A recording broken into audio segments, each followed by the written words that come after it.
So basically we are at 47,700. Hey, what's up, Star Status? It's 3D the Rap Star, aka is the Benz man, bringing you another video, the 1-year review of this car, of the C300. You know, the good, the bad, what I like about it, what I don't like about it. All right, so this is a 2017 year model. So if you know you don't quite want to get the new one just yet, but you do want a C300, you know, this one looks very similar. Only difference, you know, they updated the inside real good. This one don't have the big tablet sitting right here. It still has the old interface, but it's still good. It's still very exceptional.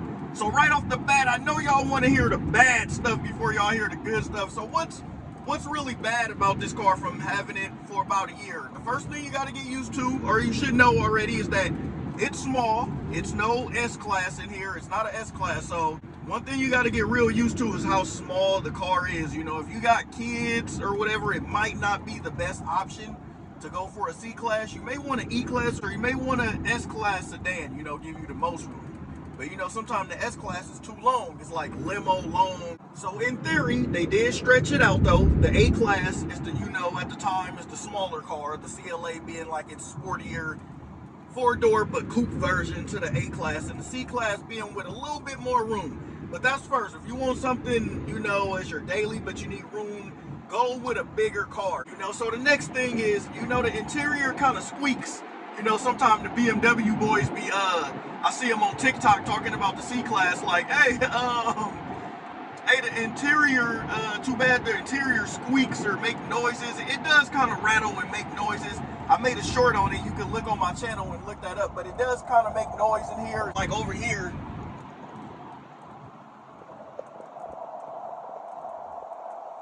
I don't know if you can really hear that on the camera, but it is making like some kind of interior noise. But to its credit, the BMWs do the same thing. I've been in some 3 Series, some 4 Series. You know, I heard the seat squeaking or like making noise. So far for us, all the problems on this thing have really been noise related. So I don't know if you seen my last video, but on the last video, it was making some noise on the outer and it went away. Now we don't hear it. The interior was popping, as you can go look on the reel, but it went away. So I don't know, all the problems on this car is like stuff with like the factory, I think, like just the way they're made. Like they're not made in Germany, like they're mass-produced cars, you know, stuff like that. Mercedes-Benz got a really bad reliability rating, which is sad. So, you know, stuff like this is gonna happen, but it's one of the premium luxury brands you can get. All right, so it haven't really been too much bad. As for, you know, it's just a small car, you know, it shakes a lot, it rattles from the outside, the inside. It's just like the build quality is not all the way there, because you have to remember it's not your top of the line S-Class. But let's go to some things that I do like about it. So right here is the consumption, you know, of gas. What is getting 60 mpg? Well, you know, it's like an average, like it based it out. So that's one thing I can say. It takes 91 premium gas, but the gas mileage on this car is very good. You know, freeway driving, you know, I've been having it in comfort so far. And I didn't even know this car came with a, this car has a Sport Plus mode, which is crazy because, you know, it's not an AMG, it's an AMG Sport C300 is what they classify it. But if you go right here, you know, and you just select dynamic, it'll tell you right here, Sport and a Sport Plus. The Sport Plus, the shifts are way different. So from Eco mode, I'll give it a little gas. So that's me giving it a little gas. Then we'll put it in comfort. Give it that same amount of gas. You can see how it's getting to 70 like faster and faster. Put it in sport. As you can hear it a little more. Now let's try Sport Plus. So now it's in Sport Plus, and now I'm gonna press it. So it's more so the feedback of, you know, I feel like, you know, they did a good job doing it. You know, it's more so the feedback like of the gas pedal and like how loose it feels when you press on the gas. Even though I feel like basically Sport Plus, they just release its full potential And if you put it on like, you know, eco mode, they just kind of restrict the power you can use. That's what I feel like they did. But Sport Plus is fun, you know, for a C300 car. It's not really that slow by any means, you know. Is it a slow, could be faster car? Yeah, but that's not what you really buy it for. That's why they got a C43 and a C63. But you know, it's starting to shift like it's a baby AMG. If I give it a little gas, you know, you can keep up and catch up to cars moving. So that's another thing I like about it besides the gas mileage. You know, for what it is, it feels like a little go-kart. Like it's fast. Like if you want to maneuver and you need to get in the lane quickly, you can get over, give it a little gas. And as a four-cylinder, it can get you there.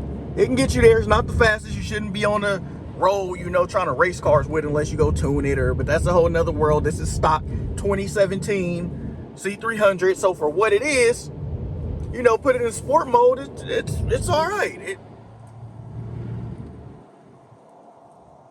It responds well. It responds very well to the road. We have Pirelli P0s on here they gave us from the Benz dealer, which was a nice addition. You know, it's small. It hugged the corners way better than the S-Class can. And another thing is you got to kind of get it with the rooftop. You know, you got to get the AMG package. It just looks so much better to me. The base one don't really, well, it's still like considered a base, but in Ben's world and Ben's language is weird because it's a C300, but it's not really a base because it has the upgraded AMG package and it has the midnight package where everything, you know, black. If you've seen some of my other videos, you could tell. And another thing I really like about it is they did a good job with, it's literally a baby S-Class. I mean, it is. It really is. Like, to the way the steering wheel look, it looks just like my S Coupe. You know, if you go back on the dash, it has everything right here. Like literally everything. I didn't even know it had the 360 camera like my S Coupe got.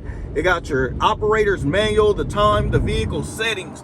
You know, you can go in here and you can play around with the configurations of the car, the vehicle data, the engine data, you know, anything that you really want to see. You know, you go back, it has everything that literally the S-Class would have right here, like literally everything. So if you want to click on the vehicle, so then you can go to vehicle settings, and everything is really pretty much in here.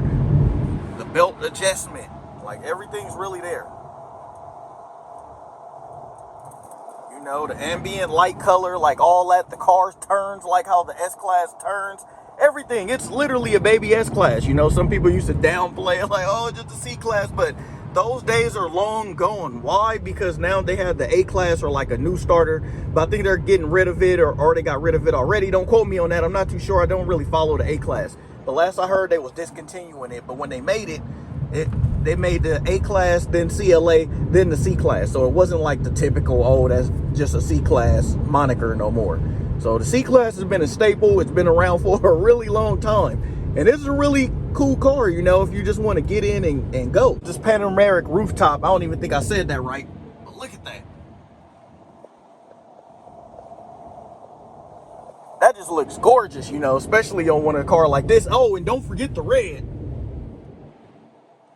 That was one of the other reasons why we really got this thing, the red seats. The red seats on here are lovely. So you got to get, you know, some options if you get a C300. You don't have to, but I'm just trying to tell you what I like about it to make the video and the purchase better. So with that said, it's going to come down to one question. Should you buy a C300? Should you buy this thing? So from my experience only, I'm going to go ahead and say yes, because it's been a great car. Other than the little minor outside squeaks and interior squeaks that you will have, you know, upon buying this thing. Remember, it's not made in like Germany or something. I said it once already, but it's made at like a plant. So with that said, you know, it's expected that it may have some things wrong with it. It's more so to me, not with the ride, it's with the ride quality. It's not, well, not really ride quality. I mean, like with stuff squeaking, the outside squeaking, the interior making some squeak noise. But with that said, yes, I think you should go ahead and purchase one. Just make sure everything right. But that was the good and bad from my experience. Hope y'all like the video. You know, y'all see it bouncing on camera, you know, it's because it's not a S-Class. That is a baby S-Class, but that's why they savor all the good ride comfort and everything for the S-Class. So I hope you like this video. Signing off, Benz Man.